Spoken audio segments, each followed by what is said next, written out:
This interview is being recorded as part of the Albert and Pauline Dubin Oral History Archives. My name is Michael Burke, and today is October 8th, 2015. I am interviewing Nora Barron at the Max M. Fisher Federation Building in Bloomfield Hills, Michigan. Nora, do you give permission to the Leonard N. Simons Jewish Community Archives to publish, duplicate, or otherwise use this recording for educational purposes and for use as deemed appropriate by the archives? I do. Wonderful. So let's start at the beginning. The people who were most important to you in your early life were your grandparents and parents, I'm sure. Why don't you talk a little bit about your grandparents?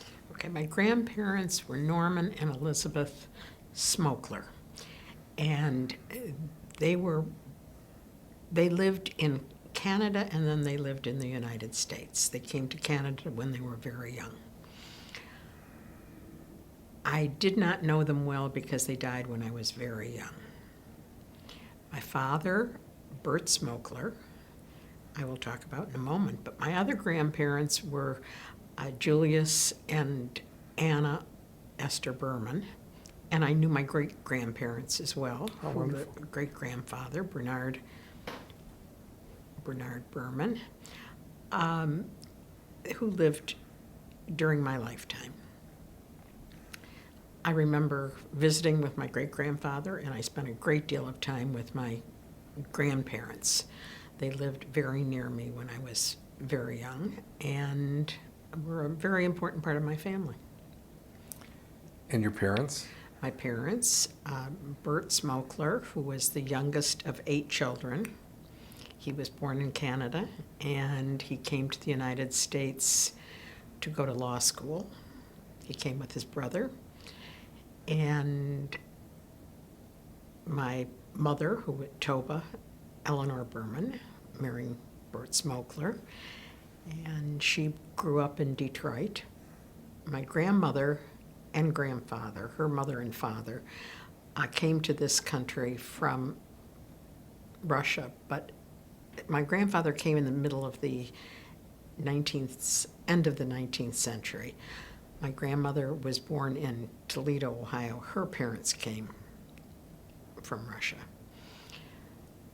I knew them obviously very well. Now, your dad's siblings, Yes. they came from Canada? How many of them came to the United States? Did any of them stay in Canada? In Canada, 1, 2, 3. 3 stayed in Canada, and the rest came to the various places in the United States. A few coming to Detroit. Mm-hmm. And where did you grow up? Where did your family? You said you lived near your grandparents? I grew up the first 4.5 years, on Byron, near Webben and Hamilton, in an apartment complex that my grandfather owned, and so there were many relatives that lived in the Rainier apartments. And that's where the Rainier Bakery began, in one of those buildings. But I lived there, and my grandparents lived on Burlingame, which wasn't far away. I know exactly where Burlingame is. Mm-hmm.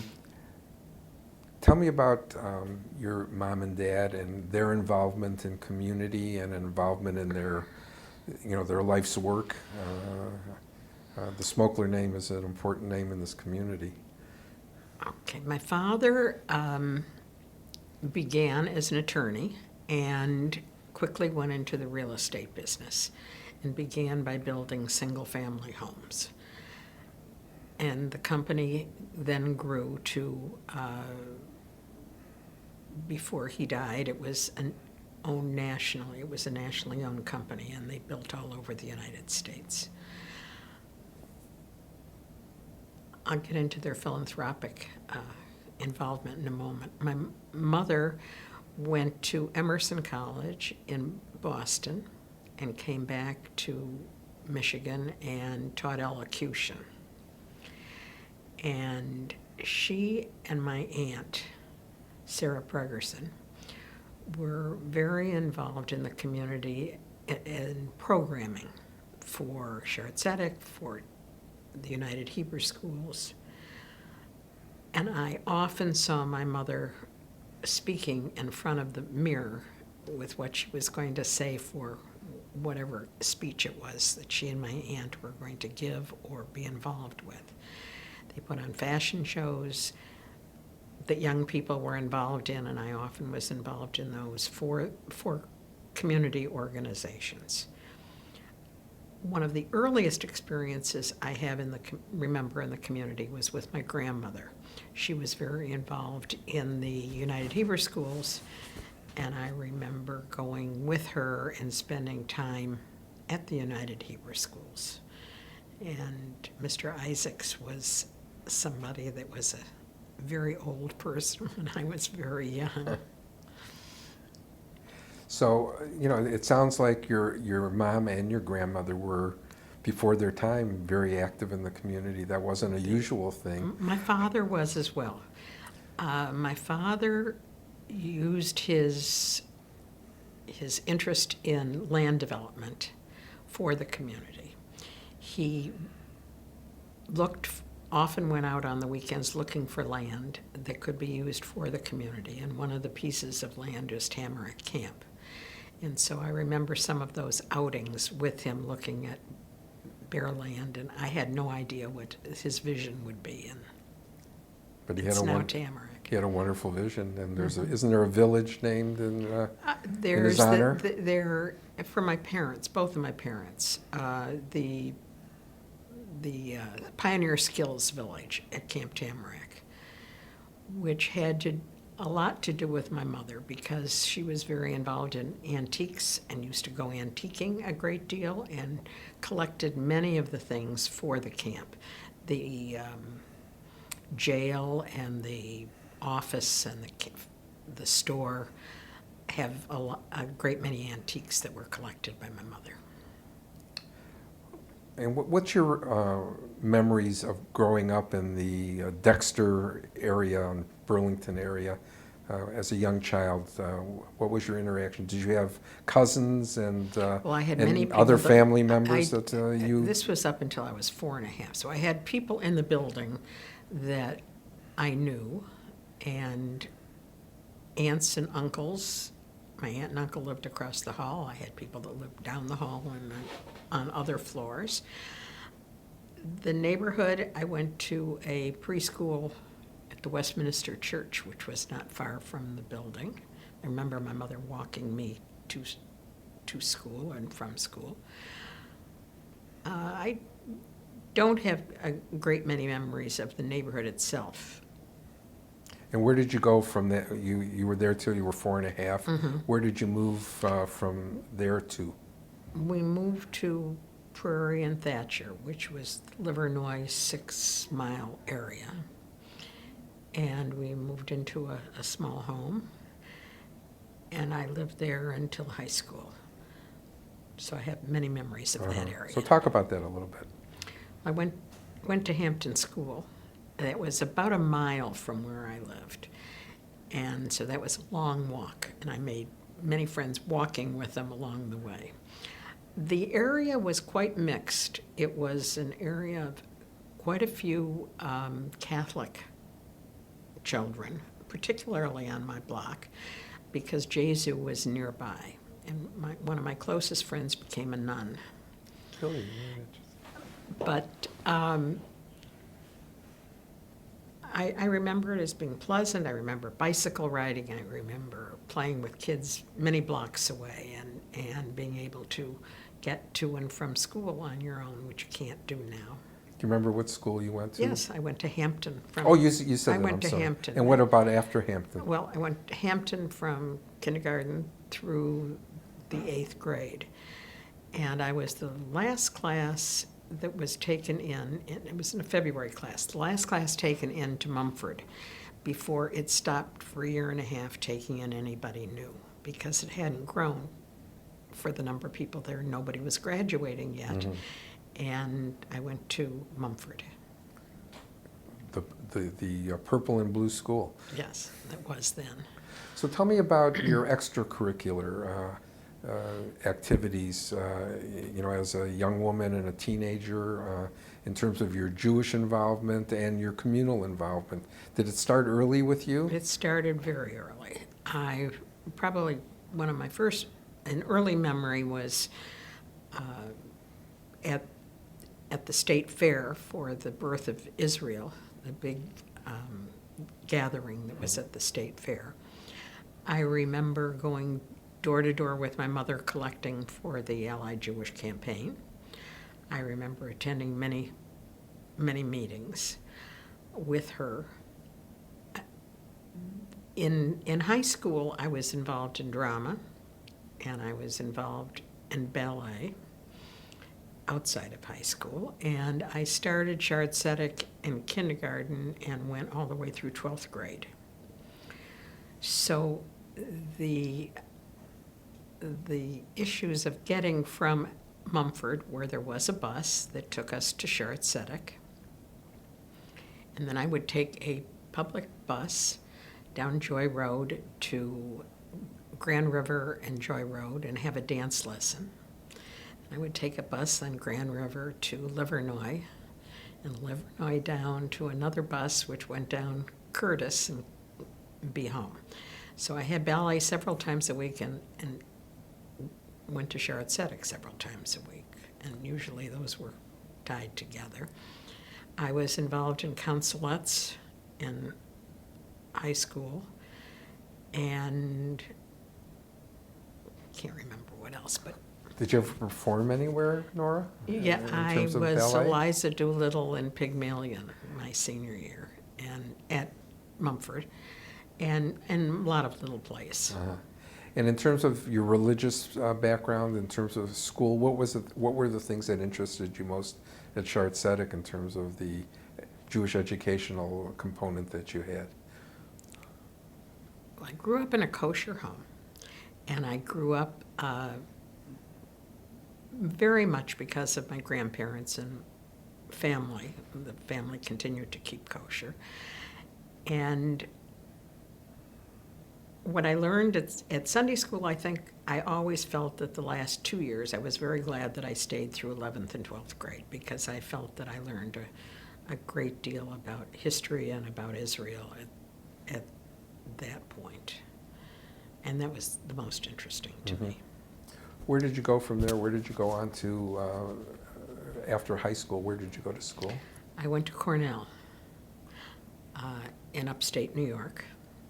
And what did you study? I studied psychology, and I had a minor in fine arts and the history of fine arts. And I was involved in Jewish activities at Cornell. I was in a Jewish sorority, AE-Phi, and I collected for Federation in my dorm when I lived in a dorm. So I continued a Jewish connection in college. Mm-hmm. And after you finished school, did you come back to Detroit, or did you go somewhere else for a time? I really didn't want to come back to Detroit. I was maybe like the kids today. I really wanted to go somewhere else. I in particular wanted to go to New York. I wanted to do graduate work in New York. And my mother made it very clear that I had been away for 4 years, and I was going to come home, and I was going to meet somebody in Detroit to get married and stay in Detroit. So I did come home, and I went to graduate school at Wayne, in the School of Social Work, directly out of college, and I got my master's degree in psychiatric social work at Wayne. And did you go to work somewhere for somebody? I went to work for many, many years, yes. The first job was at Children's Center of Metropolitan Detroit. And I also had, almost from the beginning, for 3 years, along with that job, I had a research grant at Children's Hospital from the Michigan Society for Emotionally Disturbed Children. The first year I worked in the burn suite. The second year I worked with cystic fibrosis. And then I worked the third year with children with seizures. And I worked very closely with Frank Parcells, who was a mentor of mine, who was a psychoanalyst from the East Side. I worked with him there. And through him also, I began teaching at Wayne. And I taught in the School of Social Work. I taught psychopathology of childhood as an adjunct professor, first with Frank Parcells, and then after he gave up teaching, I taught for several years the course. After Children's Center, I worked at Jewish Family Service for several years, and then retired for a very short while when I had children, and went back to work at Roper School as the social worker, the first social worker they had their therapist. And while my children were at Roper, I worked at school. I would drive them to school in the morning, I would work all day, and then drive them home. So I was both a working mother and a stay-home mother. And after Roper, I worked at Metropolitan Hospital, and then I worked in a private practice in 555 for many years. Mm-hmm. How have you, has the field changed since you started? How has it changed in your opinion? Is it in the direction it took when you started and the evolution of it? That's not in the questions, but it's very interesting what you just said, so I'm just curious. I think it's changed dramatically. The record keeping has become overwhelming. It was towards the end of the time that I was there too. Every session had to be written down, and any insurance that was collected had to have a report go in from the therapist for each session. And I was seeing very, very small children, and I did play therapy, and I saw some adults and some teenagers. And I think today, insurance doesn't cover a great deal of this as much as it used to. And so I think people are being seen for shorter periods of time and on more stopgap measures. I had many clients that I saw for 4 or 5 years, several times a week. Well, I'm familiar with your really very distinguished career. I want to take a step back just for a second because I'm interested. You went to Mumford High School and then on to college. Are any of those people that you were with then still your friends? A few. Very good friends with Edwina Kroll Davis, who was a friend of mine in high school, and I see all the time both here and in California. We walked together. And a few other people, yes. But I was the only one.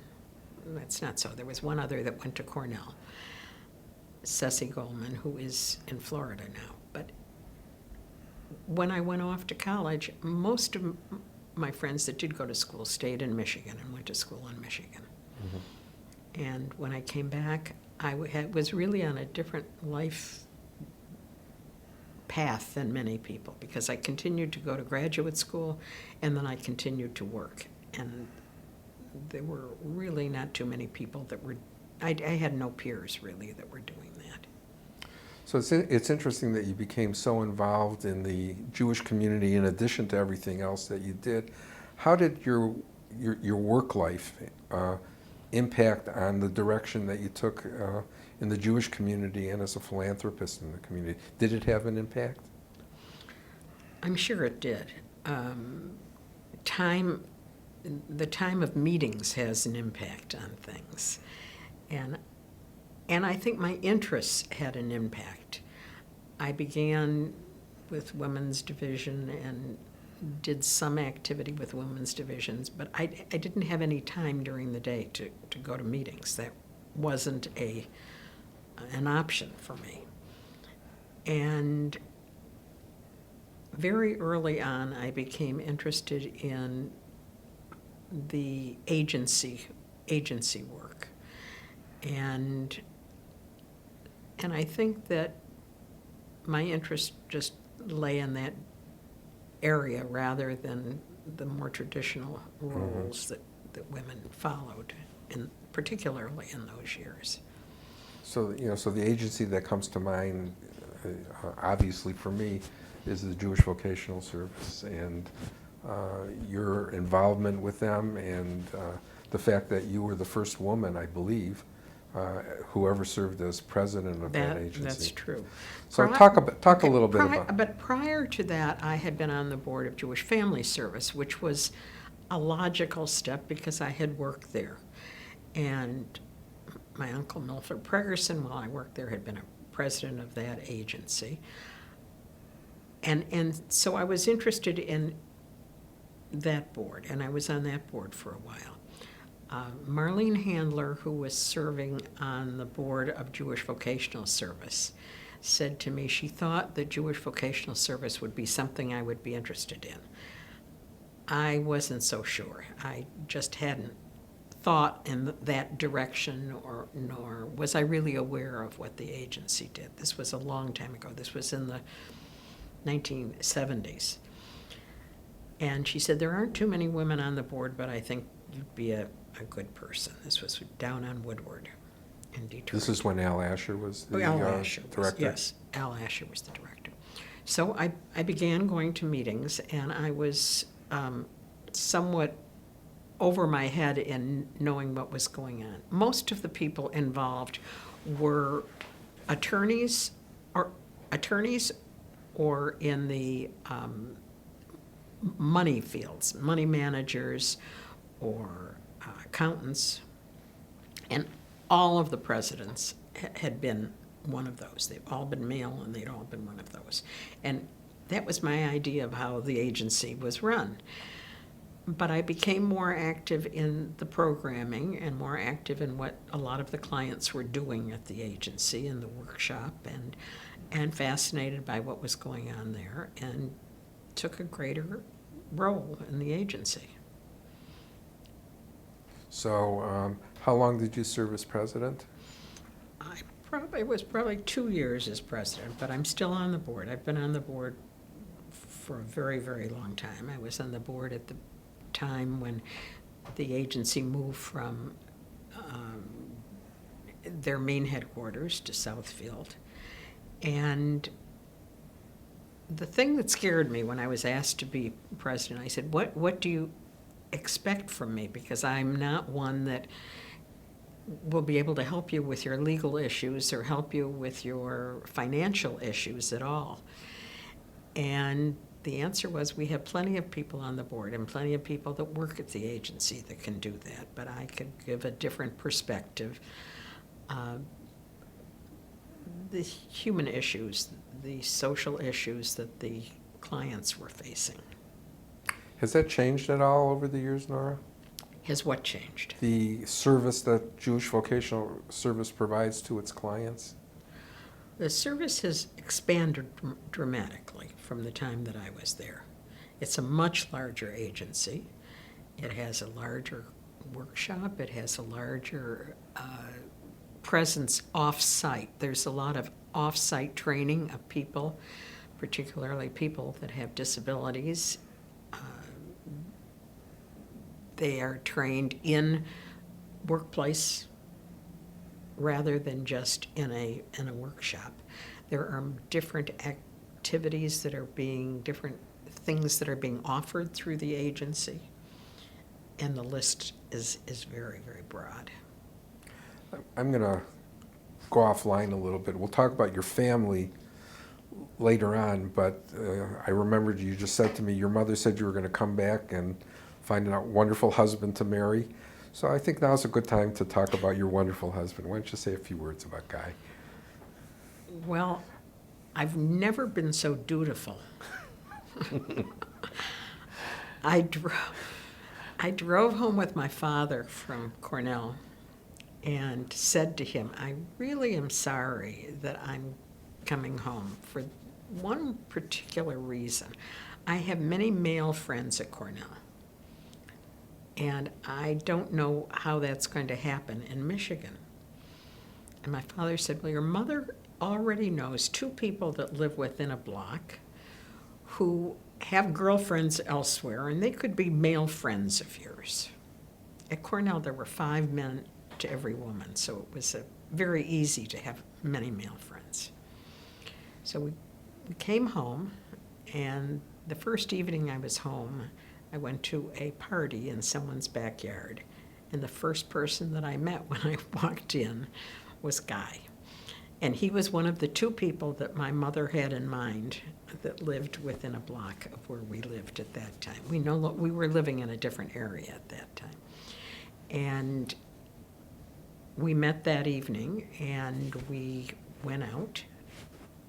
He had no idea where I lived. I said I had a car. You'll have to follow me home. I knew who he was, and I drove him by his house and then to my house, which was 3 houses away. He thought I was pulling his leg. And we went to Baker's Keyboard Lounge. And a cute story about that evening is when it came to pay for the check, the guy said, I hope you like doing dishes because I don't have a wallet with me. I did because I had driven. And I paid for the evening, and I have never let him pay me back because I had said that would always be an excuse to call him. That's a great story. We dated for 2 years while I was in graduate school and got married after I graduated. So tell us a little bit about your early life together. Early life together. That actually fits in with a lot of my philanthropic life, too. Good. We both worked. And the deal was that I was going to work for 2 years, and we'd save everything that I earned, and we would live on what he earned. And Guy was building homes at that time. He was working for his dad, and then eventually went to work for my father. I was working at Children's Center and had this research grant. And we put away everything that I had earned for 2 years, and we went around the world for 9 weeks. Wow. That was between my jobs. It was between my job at Children's Center and going to Jewish Family Service. And it was between jobs. And we visited the countries we thought we would not get back to. So we didn't really go to Europe, but we went through Russia and through Turkey and India, and 3 weeks in Japan and Hong Kong, many, many places, most of which we've gone back to and spent very little time in Europe. And a lot of the traveling I've done since then has been philanthropically. But we had a wonderful time. We built a home before we were married. I built our home in Huntington Woods. And we had, again, this is like what's going on today. We had a big disagreement about whether we should live downtown or whether we should live in the suburbs. And Guy wanted to live downtown, and I wanted to live in the suburbs. And then he convinced me that downtown was the place to live. And I decided that's where we were going to live, probably at Lafayette Park, which is where people were living then. And he said, no, I'm building now. I want to be able to build a house. I want to live in the suburbs. Well, we bought a lot and built in Huntington Woods. That's a Oh, easy access to downtown from Huntington. Yes, it was sort of in between. And then we had children. Okay, we'll talk about your children a little. Okay. So let's talk about, you said that your relationship with Guy sort of precipitated your involvement in Jewish philanthropy. I know that you're very, very involved in programs related to Israel, and we'll talk about some of those programs. But so tell us about that. I really don't know which came first. It's certainly my interest in Jewish philanthropy because that preceded Guy. But he has been my largest supporter. I have done a lot of the things that we're going to talk about on my own. I've done a lot of the travel on my own. But he has supported me really in every possible way, both financially and time-wise, and encouraging me in anything that I wanted to do within the community. And within the community, many of the several of the positions I've had have just been things that have come up. I co-chaired with Norman Walkler. He and I co-chaired the Disabilities Subcommittee.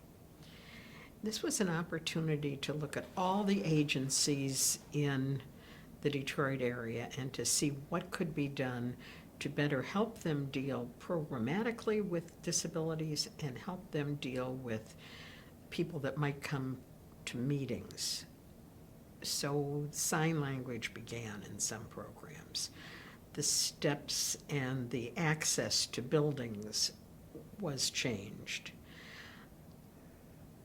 And that helped me with a broader look at the community.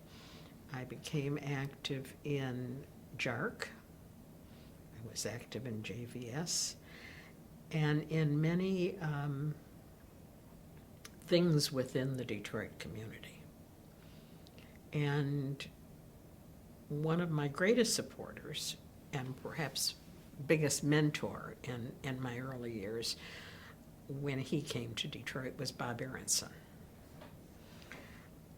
I knew there were things I wanted to do in the community, and I often chatted with him and tried to decide what it was or what the best place or what it was I could do best, and had many lunches with him. But my family and has been really in-depth involved in the community. My uncle Bill Berman, who is about to celebrate his 98th birthday, Wonderful. is still enormously active in the community. My brother, who we haven't talked about, I have a brother who's 5 years younger than me and hasn't, since he went to college, lived in the Detroit area. But he is very involved in the Jewish community wherever he has lived, and very involved in the JDC, as my uncle Bill has been involved. So I think that I've come by an awful lot of things by osmosis and by just being around things being discussed and talked about. I know that you have, I said it a moment ago, a very strong involvement, and I know that Bob Aronson was somewhat responsible for your involvement in With Partnership Israel? 2000 in Israel, and you were right there, right at the beginning of it. So why don't you just talk about that a little bit? Talk about the program and the enormous benefit that that program has had, both to people in Israel, but just as importantly to people in the Detroit area. Partnership 2000 is a program run by the Jewish Agency, and it is a partnership of regions in the United States that have been partnered with regions in Israel. And they are mainly areas in the south and in the north, and did not begin in the big cities, although possibly the poor areas of Jerusalem were at the beginning of the partnership. The first year of the partnership, I was not on the board, but I was asked to chair a cultural committee. I have a great interest in art and music and dance, and started going on the trips to Israel in our partnership area. And the partnership area was chosen because of Bob Aronson, because it was close to his heart and family in the area of the Central Galilee. And so my first activities were going on these trips to Israel to see what this partnership area was. Well, it was a little bit of a poor description of what was going on then. There were 3 communities, and the 3 communities are still the same that we're involved with: Central Galilee, and Nazareth Elite, and the Jezreel Valley, except the people in those areas and the mayors in those areas had almost nothing to do with each other. The people didn't know each other. They were not a community.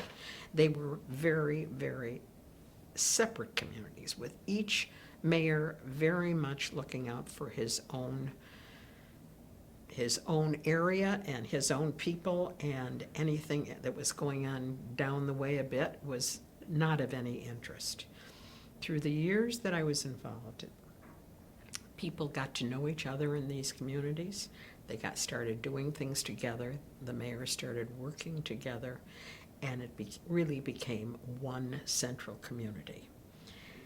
And initially, the programs were to do something on the ground in Israel with the people there. And it has become progressively a two-way street, with us very much learning from the communities in Israel and people going back and forth. From the partnership grew the camper program, with campers coming every summer to the Detroit area. Didn't counselors come from there also? Counselors have come from there. Yes, counselors come too, and many of the campers have become counselors and become involved in our community in other ways. But the community has really become a community. And the people, anybody who was involved then and has been involved now, or still involved, have made family in Israel, have made friends, have made family, it has really become part of their lives. And this area has become part of the lives of the people there. When I go through customs, and I'm asked if I have family in Israel because they see so many stamps in my passport, I say I don't. And they say, well, what are all these stamps? Who are you visiting? I said, well, it's even better than family. It's like family. When's the last time you were there? I was there. I've been there every single year, and this year not as often, but there have been years that it's been up to 5 times that I've been there. What do you see? I was there last summer during the disruption between Gaza and Israel, not to be called a war because it wasn't. But the thing that I was there for at that time was to see the programs that we had developed that were active during peacetime, how they were functioning during a very different time in the country's life. Talk a little bit about that. That's interesting. Articulate some of the programs that we've started. That we've been involved with. We're involved with many programs with the elderly and feeding the elderly. We're involved with many teenage programs where teenagers are doing volunteer work. Volunteer work is not as familiar a thing in Israel as it is here. And the volunteer programming has become much greater in Israel since in the last many years. So I'll give you an example. Older adults that would go for their midday meals to a Hesed or a community center where the meals were being served, could no longer get down from where they lived in their walk-ups, and they could no longer get their meals because of the bomb threats and the missile threats. And so many of the teenagers became the go-betweens, and they contacted the elderly. They got medicine for them. They got the meals for them. They did shopping for them. So what were people that were doing very different things in a volunteer way changed their hats during time of difficulty. Those are lessons that could be learned here too. Yes. It's interesting. What do you see as, you've been involved for such a long time. What do you see as the main challenges that are going to be facing our region as we move forward over the course of the next, 5 to 10 years? You have a sense of, where they're going and where we're going in our involvement with them? I think everything is very fluid. I think it much depends on what happens in that area of the world. It depends on the government. And that's another thing that dealing with Israel through partnership, you become very well aware of, that whoever is in position today may not be in a position tomorrow, because the parties change, the thrust changes of what is important, and where early education may have been the most important thing when in our PACT program, when the Ethiopians were first arriving. Today, that is not the most important thing. English language is becoming much more important for our region. And keeping young people at home, as they do in Detroit, are trying to do, is an area that's important for our region in Israel. Much depends what's going to happen around them, as well as what's happening in Israel. What do you think? What's going to happen? I don't know. It's kind of, we're living in interesting times, although we could say that in just about any time. I noticed that you and Guy started your own foundation. What are these the kinds of programs that you support together? Are there other things that you support through your philanthropic dollars from this foundation? Our philanthropic foundation supports a great many things, many art projects, many Jewish projects in Israel. The Millennium and the Centennial funds, which we have here, are particularly interesting programming. The first one was for new programming in our region in Israel, and hopefully programs that would have an impact on our area here. So there were some experimental programs, some programs that were carried over to this area here. And I'll give you an example. Witness Theater. Did you see Witness Theater? No, I Were did you not. there? Okay. When I was in Israel, and we haven't gotten to JDC yet, but I was when I was in Israel and watching programs that went on in Israel, one of the programs that was available there was for elderly, was Witness Theater. Maybe I should save that for when we get to JDC, but I'll talk about some of the other things please. that we've supported there. There was a program of Arab-Israeli science learning at the Archaeological Museum in our region. And it was a 5th grade program. And they felt that the children of 5th grade was just not enough for these kids to be together. And so we extended it to the 6th grade to see if that would make a difference in the relationships of the children. There was a program and I'll tell you whether it worked or not. There was a program at the Ulpana for dance students, and this was expanded to deal also with Arab and Israeli children.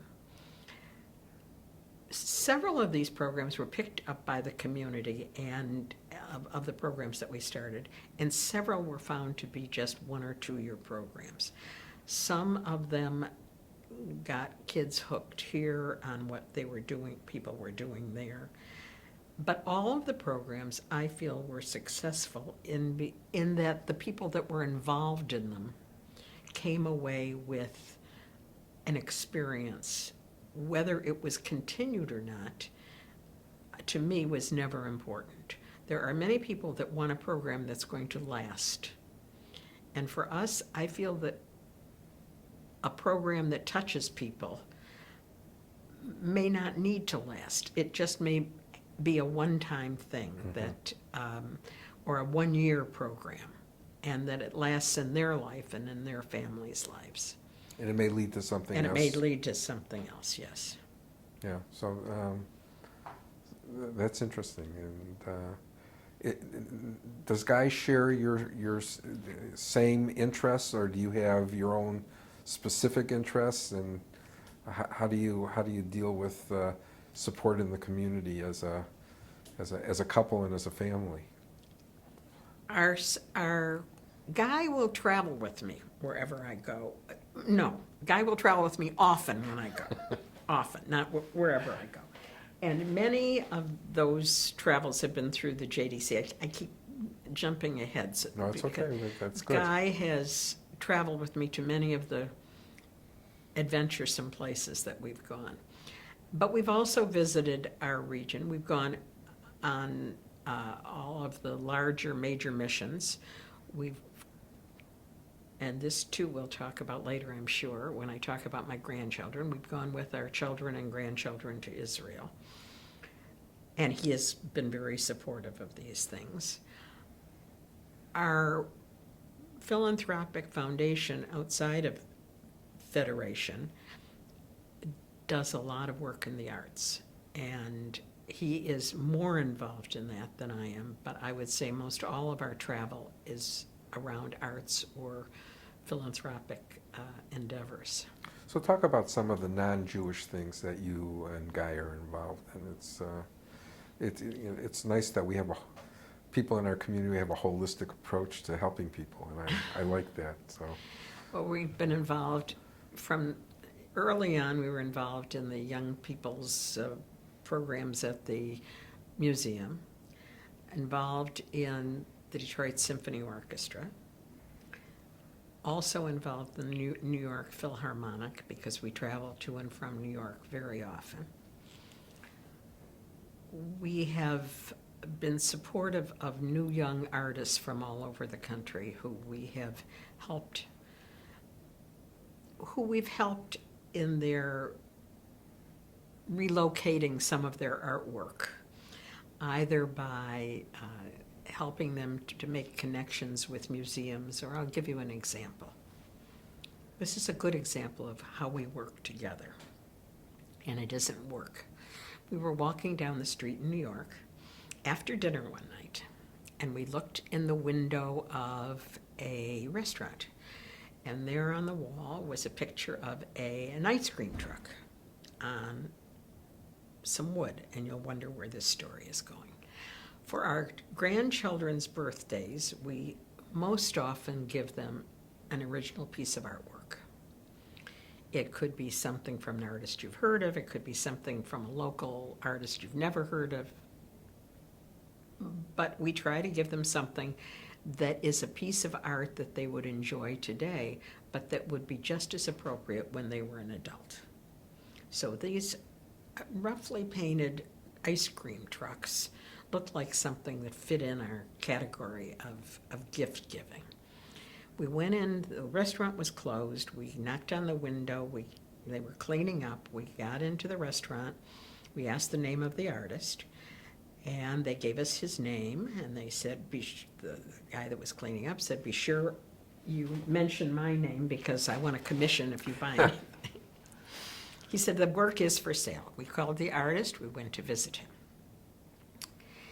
He lives down in Chelsea, and we went to his studio, and we saw what he did mainly was he was a graffiti artist on outside walls in New York, but had permission for where he painted, often in parks, often along the river, and they were often car races. And when he found out that we were from Detroit, he said, oh my goodness, this is something I would love to be able to paint in Detroit on some buildings. After a couple of years of working on it, and Guy went to started going to the museum and talking to people at the museum, talked to David Page, who was involved with the Conservancy, talked to General Motors. He got permission, the artist got permission to do the first permanent wall painting down on the Riverwalk. And it's I would know the number of feet, but it's a very, very long car race with an ice cream truck in it that this artist was able to paint. So these are some of the things that we've met many artists in many unusual places that we have. An example is in Cambodia. Do you really want to hear this? I absolutely do. We had no intention in going to Cambodia of looking at art, but there was an art exhibit in the hotel we were in. And it was of decommissioned weapons from the Khmer Rouge, the Cambodian War. And we met the person that was in charge of this exhibition, and they had taken the decommissioned weapons, and they had made an art project where they had brought in metalsmiths from England to teach the graduate students in the university how to make something other than pagodas and temples. And each artist had to make something that had to do with peace. This was called Seeds of Peace project, where they took these guns and turned them into plowshares. And we fell in love with many of the pieces. We bought several for ourselves. We have one here, a couple in California. But there was one large goddess who was breaking a weapon over her knee, life size. And we felt that this would be something that should go in a university museum. Our first thought was Cornell, because I'm very involved with the Cornell Museum, or the Harvard Museum, where Guy was involved. But we decided we wanted to see it, and so the University of Michigan was building a new building or expanding their museum at that time. We asked if they were interested.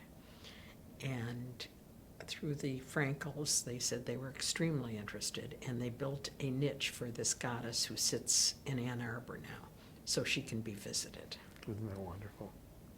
So it's just not anything planned. That's sometimes the But, most but wonderful things that things just, and that's how many of my stories have. That's lovely. Lovely story. And been. thanks for sharing that with Okay. the community. I think it will be a wonderful thing. So now that we'll step back, let's talk about that thing that is near and dear to your heart, and we'll talk about your family that's really near and dear in a moment. But let's talk about the JDC and your involvement in JDC and some of the things that you have participated in for the well-being of our global Jewish community. Okay, I really like to travel. I could tell. And I loved going to Israel, and I loved being part of the partnership. And I loved being chair of the partnership area, and I continued to be involved in that area. But in one of my many talks with Bob Aronson, I said, I want to do something more. I want to be involved in something else, not in the Detroit area, but elsewhere. And I first went to Jewish agency meetings for a few years. And I said, what about the JDC? I said, I've heard about this from my brother, who's very involved. I've heard about this from my uncle, who's very involved. He said, we have very few people from Detroit that are on the board of JDC. And he said, your family is very involved in that. So let's try to find something else. So after a few years of really looking around, I said, Bob, I really would like to look at the JDC. He said, well, why don't you go and attend a few meetings and just go to some of the small meetings and see how you feel about it. And I became a regular at the board meetings, which are held in New York, and loved what I was seeing and doing there, and was put on the board. and became initially I think my first serious involvement was the Africa-Asia Committee. And then I became involved with working with Eshel and the elderly. And I became involved, as the rest of my family has been, in Brookdale, the JDC Brookdale Institute, and have been extremely involved with that. Now I am a co-chair of the adult and people with disabilities program there. And I've remained very active in JDC with the IDP, which is the International Development Program. Done a lot of travel with them. Been involved with work with the elderly and work with many. Again, disabilities is a program that is starting again there that I'm involved with.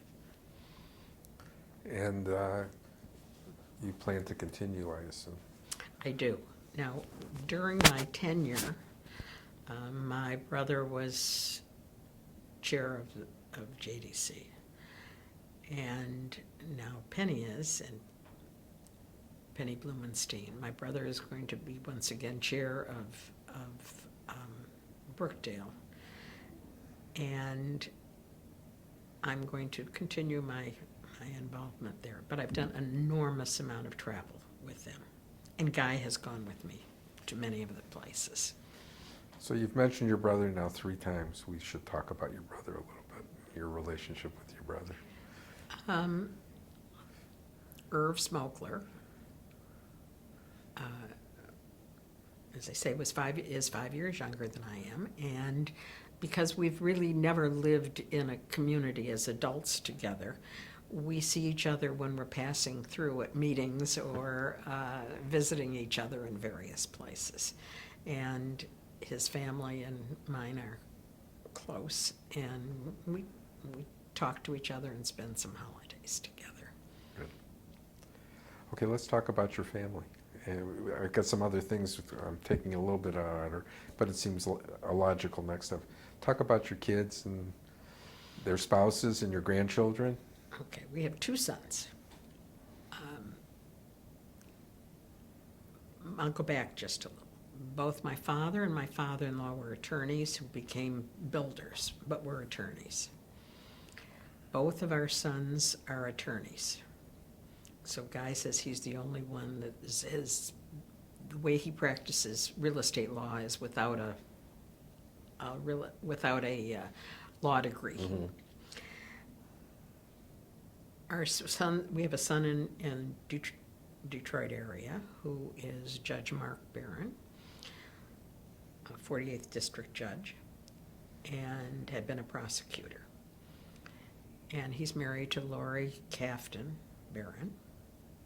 They have 2 sons who they've been married a long time, but they have 2 sons who are 5 and 7 and are at Brookside right now, having gone to Temple Bethel preschool. Their names?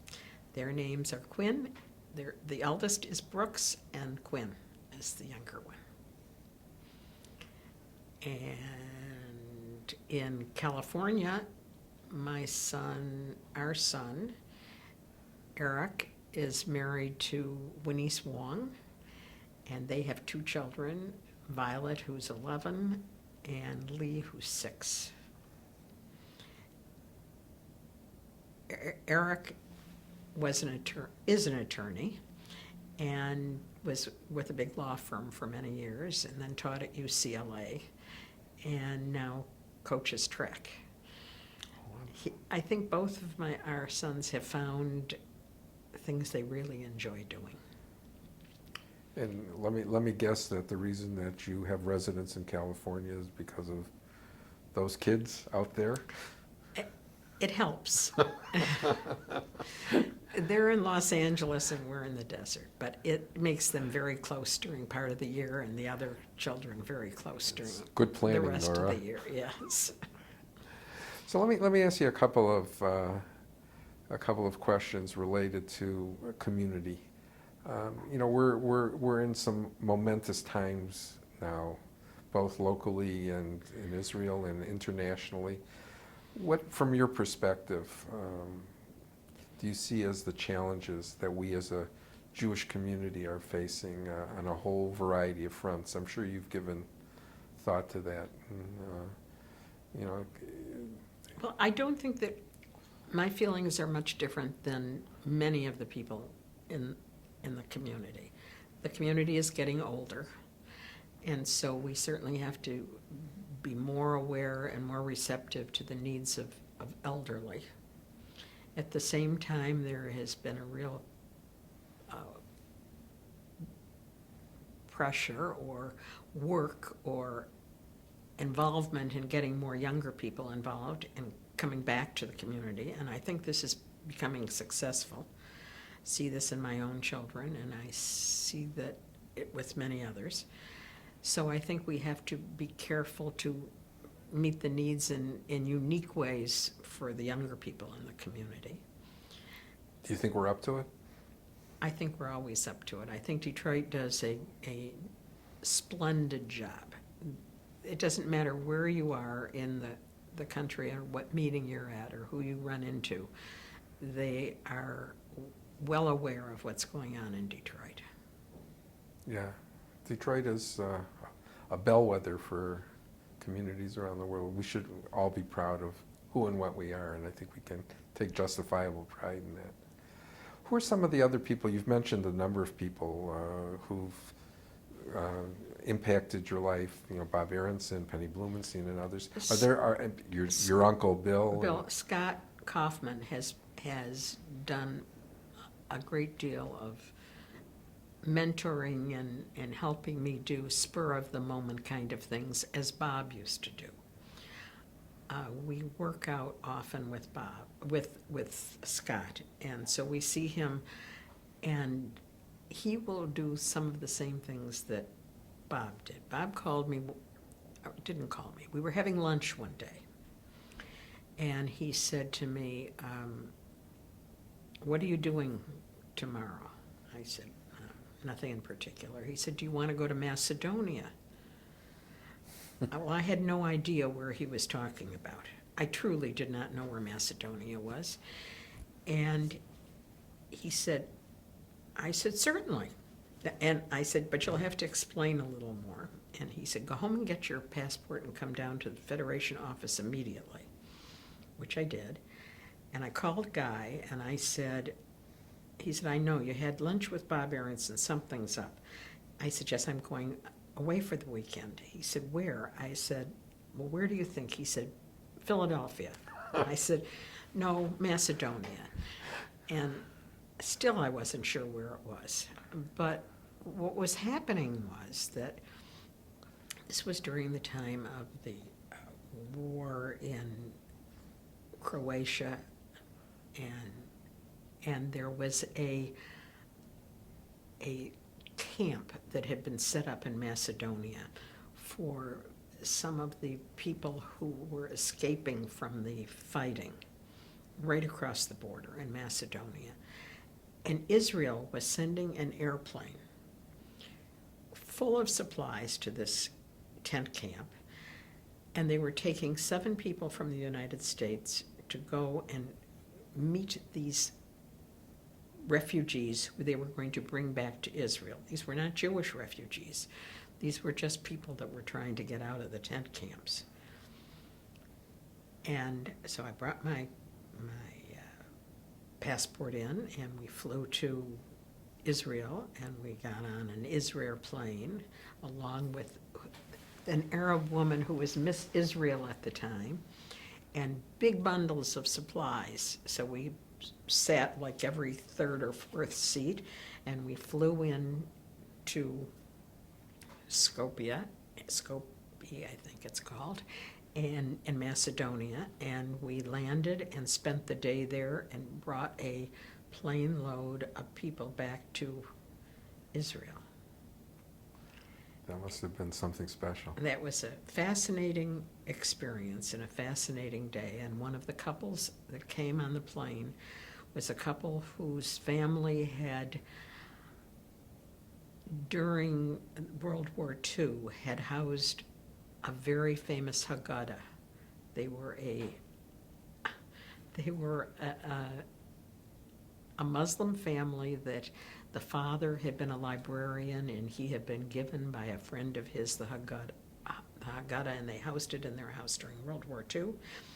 And they were given little cards in case they needed any help ever from Israel, and they presented these to the Israel medical tent that had been set up in this camp and said, can we get on that airplane? Oh. So that was one thing that Bob said, will you do tomorrow? Scott Kaufman said to me one day when we were working out, what are you doing this weekend? Nothing in particular. Well, I'm going tomorrow to Israel. This was last summer, and this was in the middle of the plight of the Gaza and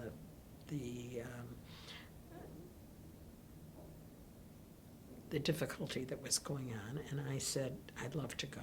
And so there were 4 of us that went for several days to Israel. So it's often spur of the moment kind of thing, and people that just because I'm there, it seems to happen. Well, it sounds like it's things that excite you. Yes, to very have that. much. Let me ask you a question. I mean, you are a person of this community, an important person of this community. What is your confidence level that the next generation is going to be able to do the kinds of things that your generation and other generations have done to keep this community of ours whole and vibrant? Well, I don't think they're going to do the same things we've done. I think they're going to do different things because I think the world is different today. But I think that the people are just as enthusiastic and just as excited as we were about things. But I just think they're going to go about doing things in different ways. I think they're going to make different kinds of connections and different kinds of programming and different kinds of ways of involving people. Are you confident that the Jewish community will continue to stay vital and vibrant? Yes. Not just in Detroit, but I'm talking in I think general. that it's going to, yes, I think that it always has. And I think that it just will continue with a different face on it, perhaps.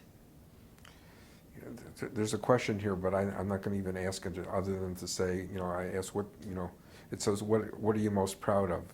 And there are too many things that you've articulated that you're most proud of. You really have had a rich experience. I want to get back. The Witness Theater was one of the things that I really, and I have a couple of short other things. But Good. The Witness Theater was a program where elderly people who had lived through the Holocaust and now were living somewhere else. This started in Israel. But in Detroit, when I brought it here, we found a group of elderly people who were connected to the center somehow, the Jewish Center, and had histories, had stories, and many of them hadn't told their stories before. But Witness Theater found a group of young people in their teens who were the same age as most of these people when they lived through the Holocaust. And the program is to hook these people up together, to get to know each other, to get to know each other's stories. Over the period of a year, they met every few weeks, and they got to know each other, and then they began sharing who they were and what experiences they had. And at the end of the year, they wrote a play together. Now, we had professionals help them. We had professionals who were fluent in dealing with the elderly and dealing with psychological issues and dealing with playwriting. And they wrote a play where the teenagers took the roles of each of the elderly people, and they told their story through their voice, through the voice of the elderly given by the teenagers. And we made a point of including, we opened this up to the community for young people to come. It was quite a commitment because you had to be in your junior or senior year, and most people have their extracurricular commitments really underway by then. And we wanted, I in particular, wanted there to be some non-Jewish people involved. We did have a non-Jewish young man who was very involved in the program. And because we wanted the perspective of somebody, and we wanted him to bring it back to his community, what he learned. And then the program was presented twice at the Berman Theater, and it was phenomenal. And this was a one-time thing, one occasion thing. But I think everybody that dealt with it has really more than a lifetime of experience they got from this, and their families as well. I'm very, very proud of that guy was as well. It sounds wonderful. I mean, really. You said there were a couple of Well, other I'm proud of what we've done and how it has impacted our children.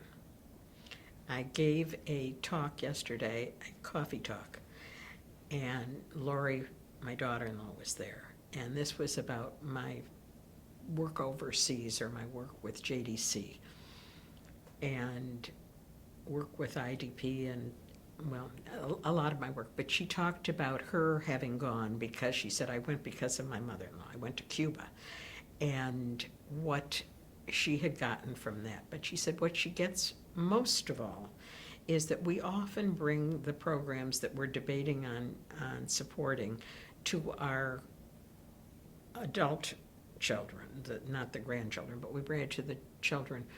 For them, I might bring 2 or 3 programs and say, which of these appeal to you more? And let them decide, so that they have their finger in this. Our Lori has become very involved with her children in the community, and I called the other night. They were at a Simcha Stora program. My daughter-in-law in California, Wenise Wong, agreed when she married Eric, the rabbi that married them, to raise the children Jewish, and has become involved in the temple, the synagogue near them, the university synagogue. We took her family, we took Eric and Wenise and Violet and Lee when he was 2 and she was 7, to Israel. And this was one of the most interesting trips of all the trips we've ever had, because Wenise, no matter how hard we tried, could not understand why we were so involved in Jewish things, because we are not religiously Jews at this point. We are very much ethnically and involved in the community, but not very religious.